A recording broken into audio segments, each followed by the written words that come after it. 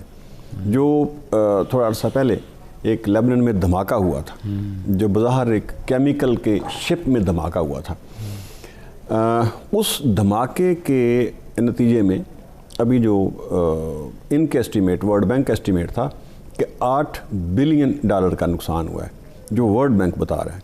لیکن میں نے چونکہ وہ جتنا ایریا جہاں دھماکہ ہوا تھا وہ میں بہت زیادہ اس کو گھوما، میں نے چپا اس کا، میرے خیال کے مطابق اس سے بھی ڈبل کا نقصان ہوا ہوگا، کہ لیبنان کی جو ساری کی ساری آمدن تھی موسٹلی وہ ٹورزم پہ تھی، اس کے علاوہ ان کی اور کوئی پروڈکشن نہیں تھی۔ پھر ان کو فنڈنگ سعودیہ سے ہوتی تھی، پھر ان کے جو ایکسپیٹریٹ ہیں وہ ان کو پیسے بھیجتے تھے، ڈائسپورا ان کا پوری دنیا میں تھا جو ان کو پیسے بھیجتا تھا۔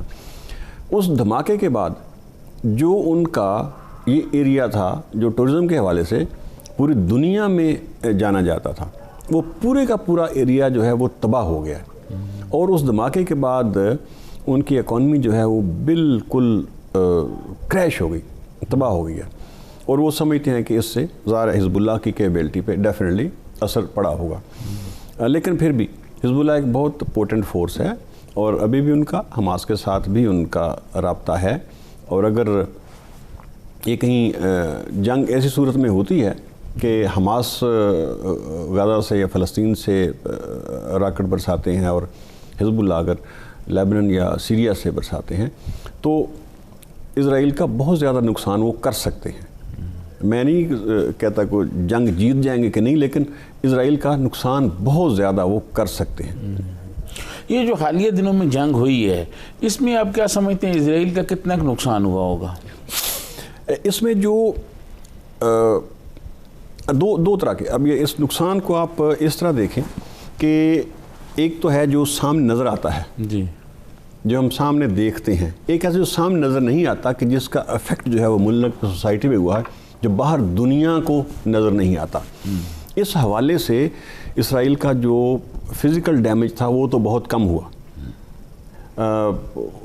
لوگ ان کے تقریباً جو ہے آلموسٹ 50 کے قریب لوگ مرے تھے، لیکن انہوں نے 12 لوگ بتا رہے تھے کہ 12 لوگ مرے ہیں۔ کچھ ادھر سے سیریا سے بھی کچھ راکٹ فائر ہوئے تھے، اس میں بھی کچھ لوگ ان کے جو ہیں وہ مرے تھے، اور ادھر سے بھی وہ نقصان کم بتا رہے ہیں۔ ان کی بلڈنگز اس طرح نہیں تباہ ہوئیں جیسے غزہ کے اندر ہوئیں۔ غزہ میں تو سارا ڈیمیج نظر آ رہا ہے، شہادتیں جتنی ہیں نظر آ رہی ہیں، لیکن فرسٹ ٹائم ایسا ہوا ہے کہ اسرائیل کی تقریباً 20 سے 25% آبادی جو ہے وہ حماس کے راکٹوں کی زد میں آئی۔ اس سے پہلے جب لڑائی ہوئی تھی ان کے ساتھ، حماس کی اسرائیل کے ساتھ، تو ان کے راکٹس کی رینج بہت کم تھی، 20-25 کلومیٹر تک مشکل سے وہ مار کرتے تھے۔ اس دفعہ تو کوئی دوستوں نے بتایا ہے کہ 100 کلومیٹر تک اور اس سے بھی زیادہ رینج، یعنی تل ابیب تک جو ہے وہ راکٹ گئے ہیں۔ اس وجہ سے جو اسرائیل کے اندر جو دہشت پیدا ہوئی ہے وہ باہر کی دنیا کو اس کا اندازہ نہیں ہوا کہ کتنی زیادہ دہشت اس میں پیدا ہوئی ہے، کیونکہ ان لوگوں کو تو یہ بتایا گیا تھا نا کہ آپ تو بالکل ناقابل تسخیر ہیں، آپ بالکل یہاں محفوظ ہیں۔ تو وہ دن ان پورے اسرائیل نے بنگروں کے اندر گزارے، ان کی بندرگاہیں ان کی بند ہو گئی، ان کے ایئرپورٹ بند ہو گئے، اور فرسٹ ٹائم ان کو احساس ہوا کہ بھئی جنگ جو ہے ہمارے گھر میں آ گئی ہے۔ اور جو عرب اسرائیل کے اندر تھے ان میں اپرائزنگ ہوئی، اور اس دفعہ یہ فرسٹ ٹائم ہوا ہے کہ جو عرب اسرائیل کے اندر ہیں، جو اسرائیلی شہری ہیں، 21-22% کے قریب وہ لوگ ہیں ان کی آبادی کا، وہاں جہاں تھے وہ ان آپس میں اسرائیلیوں کے، یہودیوں کے اور مسلمانوں کے نسلی فسادات ہوئے ہیں، یعنی ایک وہ پریشر بھی آ گیا۔ تو لہٰذا وہ جو نقصان ہے جو باہر نظر نہیں آتا، جو انٹرنلی اسرائیل کو ہوا ہے، وہ بہت زیادہ ہوا ہے۔ ترین صاحب، پتھر اور غلیل سے لڑنے والے فلسطینیوں کے پاس اب راکٹ بھی آ گئے ہیں، تو آپ کیا دیکھ رہے ہیں کہ آئندہ اگر کوئی صورتحال بنی تو کوئی جدید اسلحہ بھی ان کے پاس آ سکتا ہے؟ کوئی دنیا کے مسلمان ان کو اور کچھ نہیں تو اسلحہ دے سکتے ہیں کہ نہیں؟ نہیں، ڈیفینیٹلی ان کو ابھی بھی، ان بیچاروں کو ابھی بھی جو ہے باہر سے اسلحہ اس طرح نہیں مل رہا۔ جیسے اسرائیل کے پاس پراپر ایک ٹرینڈ آرمی ہے، ٹینک ہیں، ہوائی جہاز ہیں اور پوری فوج ہے باقاعدہ ٹرینڈ، اور ان کے پاس انتہائی مہلک اسلحہ ہے ان کے پاس، لیکن ان کے پاس دیسی ساختہ بیچاروں کے پاس راکٹ ہیں جو وہ وہاں لوکل بناتے ہیں۔ وہ کس طرح وہ سامان سمگل کر کے لے کے آتے ہیں، یہ بہت میڈیا میں بھی آ چکا ہے کہ وہاں ٹنلز بنی ہوئی ہیں اور سرنگوں کے ذریعے اور چھوٹی موٹی لانچوں کے ذریعے اور کس طرح سمگل کر کے لے کے آتے ہیں، وہ بناتے ہیں۔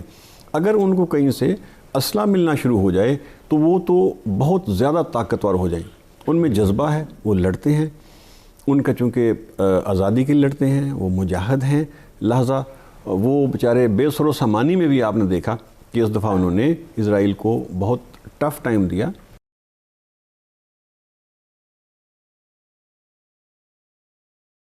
اس کا کیا رول تھا رہا اس جنگ میں سارا؟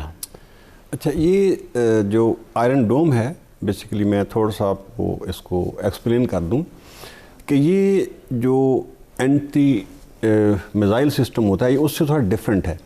یعنی جو میزائل دفاعی نظام ہے وہ لانگ رینج اور بڑے میزائلوں کے لیے ہوتا ہے، جیسے پیٹرائٹ ہیں، جیسے S-400 ہے۔ یہ چونکہ حماس کی طرف سے اور حزب اللہ کی طرف سے راکٹ فائرنگ ہوتی رہتی تھی، اور 2006 میں بھی حزب اللہ نے اسرائیل کو بہت زچ کیا تھا اور ان کو آلموسٹ شکست ہوئی تھی اور اسرائیل نے وہ جنگ بندی کی تھی، تو یہ ساری ان راکٹوں کی وجہ سے تھا۔ تو یہ انہوں نے جو نظام تھا یہ اسپیشل ڈیزائن کیا تھا، یہ جو شارٹ رینج راکٹس ہیں ان کو روکنے کے لیے، اور جو اسپیسیفک ہے حزب اللہ کے لیے ہے یا حماس کے لیے ہے، یہ تنظیمیں ہیں اس کے لیے ہیں۔ اور اسی طرح باقی دنیا کو وہ بہت اس کا پروپیگنڈا کر رہے تھے کہ یہ ہمارا جو نظام ہے اس میں جو ٹیسٹ کیے تھے وہ 100% ایکوریٹ تھا، اور سارے کے سارے راکٹ جو تھے وہ انٹرسیپٹ ہو گئے تھے، اور اس نظام کی انہوں نے دنیا میں بڑی تشہیر کی ہوئی تھی اور بہت سارے ملک اس کو خریدنا چاہ رہے تھے۔ لیکن اس جو ابھی لڑائی ہوئی اس میں جب حماس نے بہت زیادہ راکٹ فائر کیے تو یہ نظام اس کی ایک لمٹ ہے، یعنی جب راکٹ ایک فائر ہوتا ہے تو آگے سے پھر جوابی ایک راکٹ فائر آتا ہے جو اس کو رستے میں انٹرسیپٹ کرتا ہے۔ اس کو دو چیزیں ہوئیں، ایک تو انہوں نے حماس والوں نے ان کو ڈسیو بھی کیا، یعنی پہلے یہ ایک ڈیکوائے اصل راکٹ نہیں بھیجتے تھے، ایک جعلی راکٹ فائر کرتے تھے اور ان کے میزائل اڑتے تھے تو ساتھ دوسرا فائر کر دیتے تھے۔ اس کے بعد جو انٹینسٹی تھی، اتنے زیادہ میزائل تھے کہ آئرن ڈوم جو تھا وہ اس کو 100% ایکوریسی کے ساتھ انٹرسیپٹ نہیں کر سکا۔ وہ یہ کہہ رہے ہیں کہ جی تقریباً 10%، یعنی جو انٹرنیشنل لوگ ہیں بین الاقوامی طور پہ وہ کہتے ہیں 10% میزائل جو ہیں وہ تقریباً اسرائیل میں گرے، اسرائیلی کہتے ہیں جی نہیں 1 یا 2% گرے ہیں، لیکن وہ ہمارے خیال میں 20 سے 25% جو ہے راکٹ وہ جا کے گرے ہیں۔ جس لیول پہ اسرائیل کے اندر جو ہیو اینڈ کرائی ہوا ہے اور جس طرح ان کی قوم دہشت زدہ ہوئی ہے اور بنکروں میں چلی گئی، ان کے اڈے ہوائی اڈے بند ہو گئے، ان کی بندرگاہیں بند ہو گئیں، اس سے ان کا بہت نقصان ہوا ہے۔ لہٰذا یہ جو راکٹ کا دفاعی نظام تھا اس کا بھی پول کھل گیا، یہ ایکسپوز ہو گیا ہے کہ اتنا افیکٹو نہیں ہے، اس کا بھی اسرائیل کو بہت نقصان ہوا ہے۔ ایک تو وہ جو متھ تھی وہ ٹوٹ گئی اور لوگوں کو سمجھ آئی کہ نہیں بھئی یہ جو نظام ہے یہ ہمارے دفاع کے لیے کافی نہیں ہے، لہٰذا ان کے دلوں میں بھی خوف اور دہشت جو ہے وہ بیٹھ گئی، اور جو لوگ دنیا میں انٹرسٹڈ تھے 7-8 ملک جو لائن میں لگے ہوئے تھے کہ ہمیں یہ نظام چاہیے، ابھی وہ اس پہ ری تھنک کر رہے ہیں کہ یہ ہمیں یہ لینا ہے کہ نہیں لینا، یہ کتنا کا افیکٹو ہے۔ لہٰذا اس کی جو متھ تھی آئرن ڈوم کی وہ اس جنگ میں ایکسپوز ہو گئی ہے، اور اگر دوبارہ اس طرح کا کوئی لڑائی ہوتی ہے تو شاید اس کا اور زیادہ پھر ڈیمیج ہو، جب زیادہ پاورفل لمبی رینج کے راکٹ جب فائر کیے جائیں اور یا زیادہ والی میں فائر کیے جائیں، 4000 کی بجائے 8000 10,000 راکٹ فائر کیے جائیں گے تو پھر اس کا کیا اثر ہوگا، یہ بھی دیکھنے والی بات ہے۔ لیکن یہ